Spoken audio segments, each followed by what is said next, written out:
Hello friends, मेरे YouTube channel में आपका स्वागत है। कैसे हो आप लोग? आई होप ठीक ही होगे गाइस। मैं भी ठीक हूँ। तो आज है गुरुवार। गुरुवार का मेरा रहता है बृहस्पति देव का व्रत। तो मैं हर गुरुवार ये व्रत करती हूँ। जो भी लोग ये गुरुवार का व्रत करते हैं उसे मनोकामना पूरी होती है। बृहस्पति देव सबकी मनोकामनाएं पूरी करते हैं। तो मैंने भी ये व्रत रखा है गुरुवार के दिन, तो मैं कर रही हूँ पूजा। चलिए आप भी देखिए पूजा कैसे करते हैं गुरु भगवान की। तो मैं भी गुरुदेव के बृहस्पति देव का व्रत करती हूँ। चलिए। बृहस्पति भगवान की जय। जय बृहस्पति महाराज। जय बृहस्पति महाराज। जय बृहस्पति महाराज।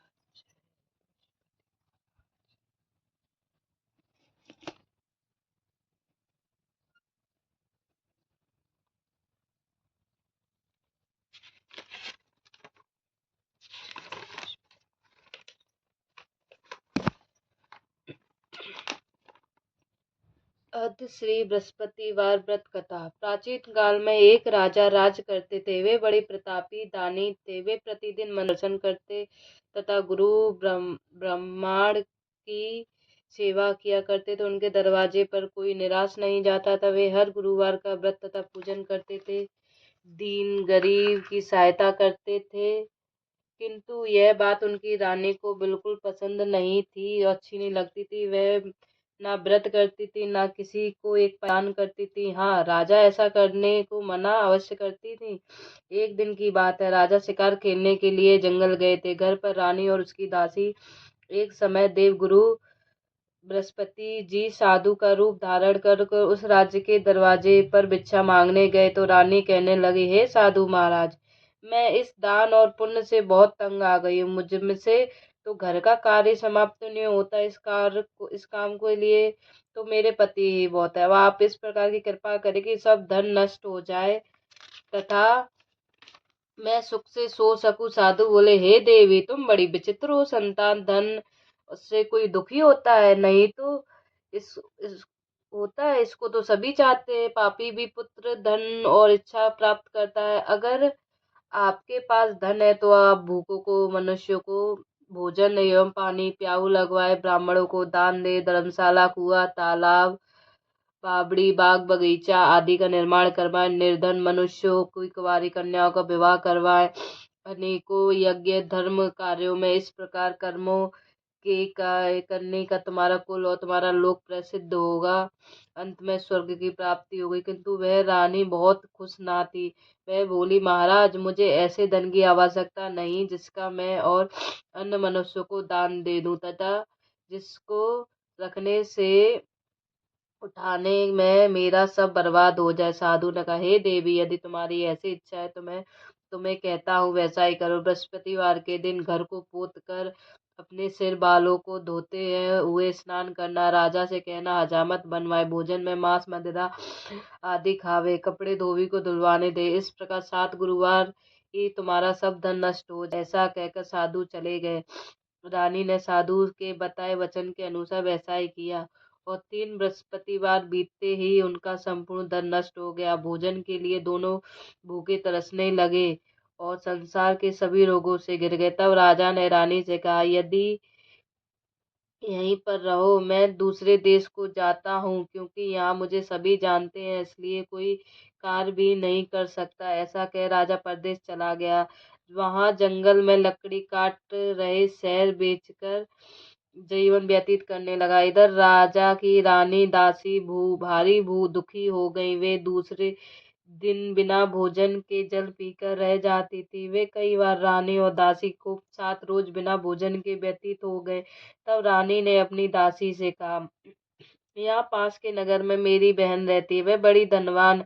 तू उसके पास जा और वहां से 7 शेर बैजर मांग कर ला दे, जिससे कुछ समय के लिए गुजारा हो जावे। रानी की आज्ञा मानकर दासी की बहन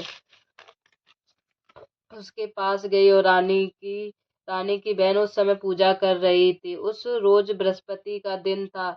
जब दासी ने रानी की बहन को देखा तो उससे बोली, हे रानी, मुझे तुम्हारी बहन ने भेजा है, अतः मेरे लिए 4 शेर भेजर। दासी ने अनेक बार कहने पर रानी ने उत्तर नहीं दिया, क्योंकि वह उस समय बृहस्पतिवार की व्रत की कथा सुन रही थी। जब दासी को उत्तर नहीं मिला तो वह बहुत दुखी हो गई और क्रोध में आकर लौटकर अपने गांव में रानी के पास आकर बोली, तुम्हारी बहन छोटे मनुष्यों से बात नहीं करती। जब मैंने उससे बार बार कहा तो उसने किसी प्रकार का उत्तर नहीं दिया। मैं लौटकर चली आई। रानी बोली, हे दासी, इसमें उनका कोई दोष नहीं है। जब बुरे दिन आते हैं तो कोई सहारा नहीं देता। अच्छे और बुरे का पता आपत्ति काल में ही लगता है। जैसी ईश्वर की इच्छा होगी वही होगा। यह सब हमारे भाग्य का दोष है। उधर रानी ने देखा कि मेरी बहन की दासी आई है घर पर, उससे नहीं बोली। इससे वह बहुत दुखी हुई और होगी। यह सोचकर कथा को सुनकर भगवान की पूजन समाप्त करके वह अपनी बहन के घर चली गई। वहां अपनी बहन से कहने लगी, हे बहन, मैं बृहस्पतिवार का व्रत कर रही हूँ। तुम्हारी दासी गई, परंतु जब कथा होती है तब तक बहन ना उठते हैं ना बोलते हैं, इसलिए ना मैं बोली। कहो दासी क्यों गई थी? रानी बोली, बहन, हमारे यहाँ खाना नहीं था, इसलिए मैंने दासी को 5 सेर बेजर लेने के लिए भेजी थी। रानी बोली, देखो, बृहस्पतिवार भगवान भगवान सबकी मनोकामना पूर्ण करते। देखो, शायद तुम्हारे घर में नाज रखा हो। इस प्रकार बहन के वचन जब रानी ने सुने तो वह घर के अंदर गई और वहां उसे एक बड़ा घड़ा बेजर भरा मिला। अब तो रानी और दासी बहुत प्रसन्न हुई। तब दासी कहने लगी, हे रानी, देखो, वैसे हमको जब भोजन नहीं मिलता तो हम रोज ही व्रत करते हैं। अगर इनसे व्रत की विधि और कथा पूछ ले जावे तो हम भी। तथा उस रानी ने अपनी बहन से पूछा, हे बहन, बृहस्पतिवार की व्रत की कहानी क्या है और वह व्रत कैसे करना चाहिए? जब उसने कहा, बहन, तू गुरुवार व्रत में चना की दाल, गुड़, मुनक्का से विष्णु भगवान की केले की जड़ में पूजन करे तथा दीपक जलावे, पीला भोजन करे।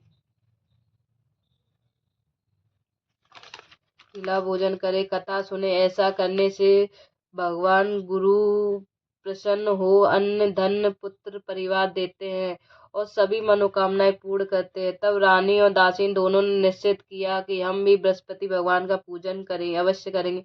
7 रोज बाद जब बृहस्पतिवार आया तो उन्होंने व्रत रखा। दासी गुड़साल में जाकर चना व गुड़ बीन लाई। उसकी दाल से केले की जड़ सहित विष्णु भगवान का पूजन किया, किंतु पीला भोजन कहाँ से आवे? विचार कर बड़ी दुखी हुई, किंतु उसके व्रत से गुरु भगवान प्रसन्न हो 2 थाली सुंदर पीला भोजन लेकर आए और दासी को देकर बोले, हे दासी, यह तुम्हारी और तुम्हारी रानी के लिए भोजन है और तुम दोनों इसी भोजन को करना। दासी भोजन को पाकर बड़ी प्रसन्न होकर रानी से बोली, रानी जी, भोजन करो। रानी ने इस विषय में कुछ पता नहीं था, इसलिए वह बोली, अरे दासी, तू ही भोजन कर, क्योंकि तू हमारी व्यर्थ में हंसी उड़ाती। दासी बोली, एक महात्मा भोजन दे गए हैं। रानी कहने लगी, अरे वह भोजन तेरे लिए दे गए होंगे, तू ही भोजन कर। दासी ने कहा, वह महात्मा हम दोनों को 2 थाली भोजन दे गए, इसलिए हम और तुम दोनों ही साथ साथ भोजन करेंगे। इस प्रकार रानी और दासी दोनों ने गुरु भगवान का नमस्कार करके भोजन किया। अब तो वह हर गुरुवार को गुरु भगवान का व्रत कर विष्णु भगवान का पूजन करने लगे। बृहस्पति भगवान की कृपा से फिर रानी और दासी के पास काफी धन आ गया। फिर रानी उसी प्रकार आलस्य करने लगी। तब दासी बोली, तुम अब पहले भी इसी प्रकार आलस करती थी, तुम्हें धन रखने में कष्ट होता है, इस कारण सभी धन नष्ट हो गया। अब गुरु भगवान की कृपा से पुनः धन प्राप्त हुआ है तो फिर तुम्हें आलस होता है। मैं बड़ी मुसीबतों के बाद हमने यह धन पाया है, इसलिए हमें दान पुण्य करना, भूखों मनुष्य को भोजन कराना, प्याऊ लगवाना, ब्राह्मणों को दान देना, कुआं तालाब बावड़ी आदि का निर्माण करना, मंदिर पाठशाला बनवाकर दान देना चाहिए, कुंवारी कन्याओं को विवाह करवाना चाहिए, धन को अच्छे धर्म कार्यों में खर्च करना चाहिए, जिससे तुम्हारा कुल और यश फैलकर तुम्हें स्वर्ग प्राप्त होगा, तुम्हारे पितृ प्रसन्न होकर। रानी ने इस प्रकार के सभी कार्यों को करने का प्रारंभ कर दिए, जिससे उसका काफी यश फैलने लगा। इधर राजा परदेश जाकर दुखी रहने लगा। प्रतिदिन जंगल से लकड़ी भी निकल लाता, उन्हें शहर बेचता, अपने दुखी जीवन से बड़ी कठिनाई से व्यतीत कर। एक दिन राजा दुखी होकर अपनी पुरानी बातों को याद करके रोने लगा। तो उस जंगल में बृहस्पति देव एक साधु का रूप धारण कर कर आए और राजा के पास आकर बोले, हे लकड़हारे, तुम इस सुनसान जंगल में किस चिंता में बैठे हो, मुझको बतलाओ। यह सुनकर राजा ने नेत्रों से पानी भर लाया और साधु की वंदना कर बोला, हे प्रभु, आप सब कुछ जानते हो, जानने वाले हो। इतना कह साधु को अपनी संपूर्ण कथा बतलाई। महात्मा स्वभाव से ही दयालु होते थे। बोले, हे राजा, तुम्हारी स्त्री ने बृहस्पति देव का अपराध किया था, जिस कारण तुम्हारी यह दशा हुई है। तुम अब किसी प्रकार की चिंता मत करो, भगवान तुम्हें पहले से अधिक धनवान करेंगे। देखो, तुम्हारी स्त्री ने गुरुवार का व्रत आरंभ कर दिया है और तुम मेरा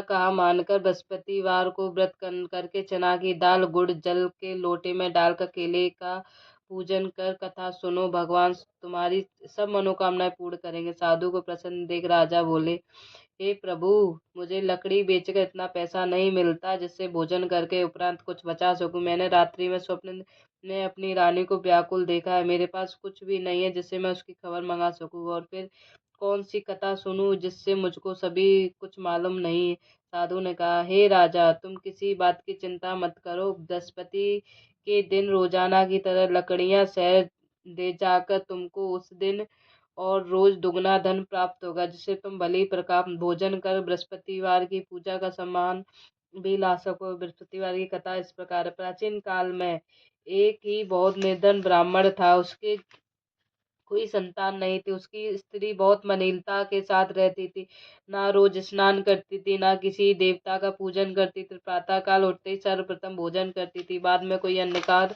करती थी। इससे ब्राह्मण देवता बड़े दुखी थे, बेचारे बहुत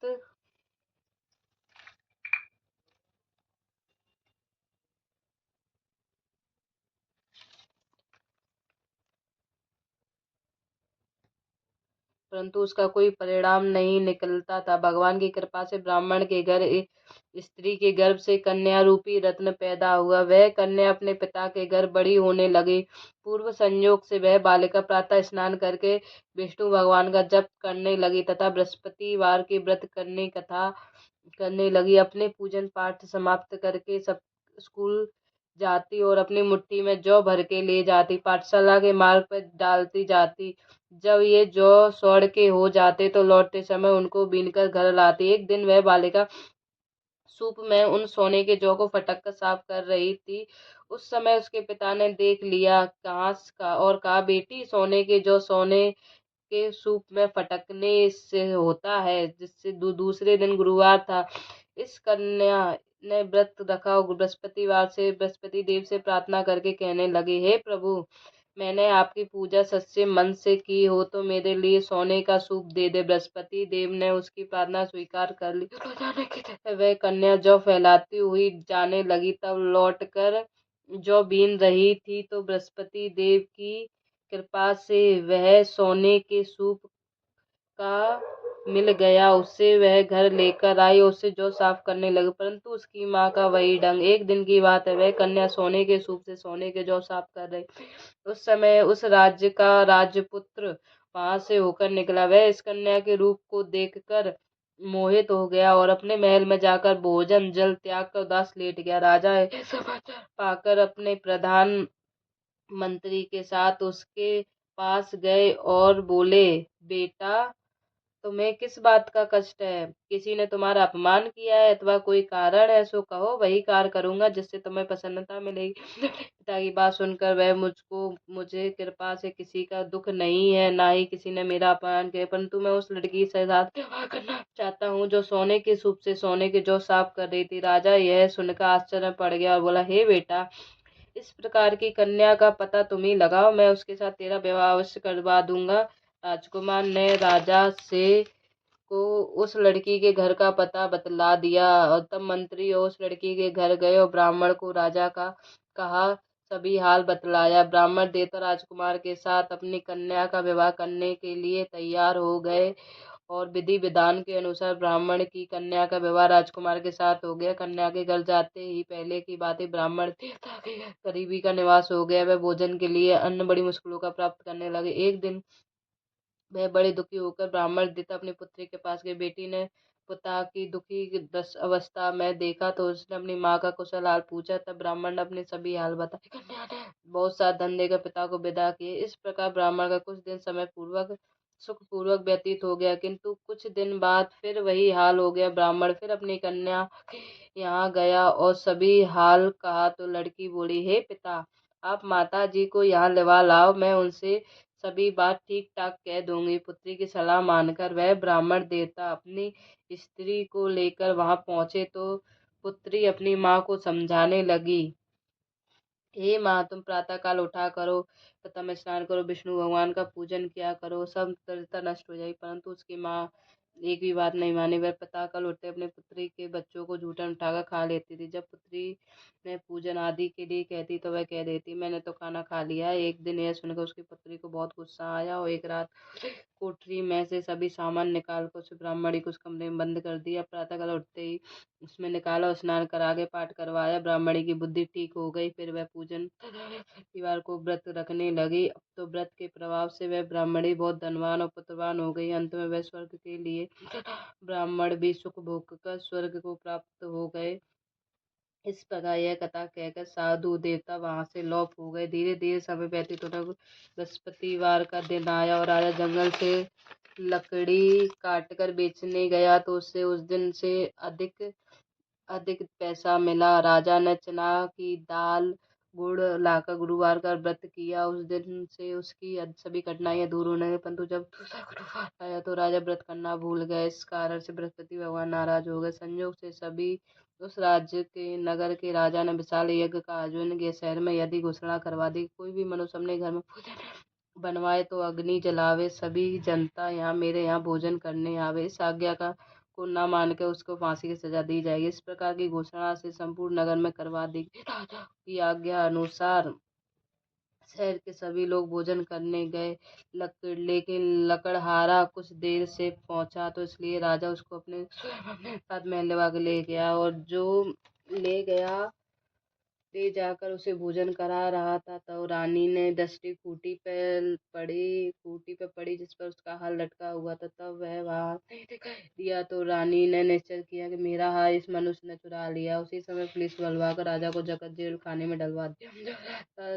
जब लकड़हारा जेल खाने में पड़ा रह गया तो वह बड़ा दुखी होकर विचार करने लगा, किस पूर्व जन्म के कर्म के लिए मेरे ये दुख प्राप्त हो रहे हैं। उसी साधु की याद करने लगा जो जंगल में मिला था। उसी समय तत्काल बृहस्पति साधु के रूप में प्रकट होकर उसी दशा देखकर कहने लगे, अरे मूर्ख, तूने बृहस्पति देव का व्रत नहीं करा था, इस कारण तेरे लिए दुख प्राप्त हुआ। चिंता कर बृहस्पति भगवान के दिन जेल खाने में दरवाजे पर 4 पैसे पड़े मिले, जिससे तूने बृहस्पति देव का पूजन करना, तभी सभी तेरे कष्ट दूर हो जाएंगे। बृहस्पतिवार के दिन यदि उसे 4 पैसे पड़े मिले। राजा की कथा को उसी रात्रि बृहस्पति देव ने उस नगर के राजा को स्वप्न में कहा, तुमने आदमी को जेल खाने में बंद किया है, वह निर्दोष है, उसे छोड़ दो। एक रानी कहा, उसी खूंटी पर लटका, तूने नहीं छोड़ा तो मैं तेरा सारा राज्य नष्ट कर दूंगा। इस प्रकार रात्रि में राजा ने स्वप्न में देख राजा प्रातःकाल उठकर खूंटी पर हाथ देकर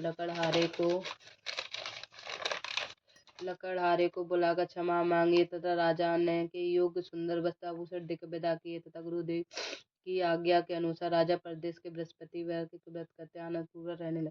अब एक दिन रानी और दासी विचार करने लगी, ना जाने राजा किस प्रकार, उनकी कोई खबर नहीं है मिली। तो गुरु भगवान से उन्होंने प्रार्थना की कि भगवान ने रात्रि में राजा से स्वप्न में कहा कि उठ, तेरी रानी तुझको याद कर रही है, तू देश चला जा।